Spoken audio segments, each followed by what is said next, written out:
আপনারা আবার হাসির ভিডিওতে পাশে থেকেছে, আমি অনুরোধ করে বলছি প্লিজ ভিডিওটা স্কিপ করবে না, আমাকে মাত্র 30 সেকেন্ড কথা বলার সময় দিন না। আপনার একটা ছোট্ট সহযোগিতায় হয়তো একটা নিষ্পাপ শিশুর জীবন বাঁচাতে পারে। একজন অসহায় পরিবার শেষ ভরসা হয়ে আমার কাছে সাহায্য চাইছে।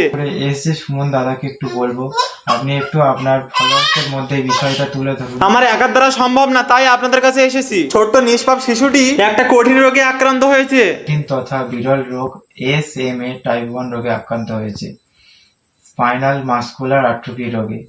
এই রোগের চিকিৎসা বলতে প্রধানত 10 থেকে 12 কোটি টাকার একটি ইনজেকশন, যেটি আমাদের কাছে প্রায় একেবারে অসম্ভব, আমাদের সাধ্যের বাইরে।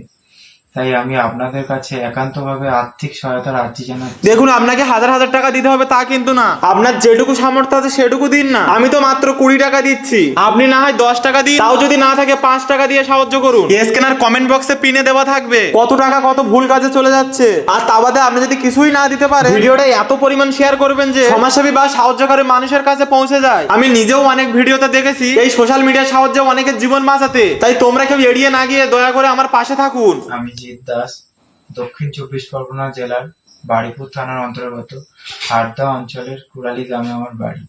আমাদের মেয়ে সৃজিতা দাস, ওর বয়স মাত্র 1 বছর 7 মাস।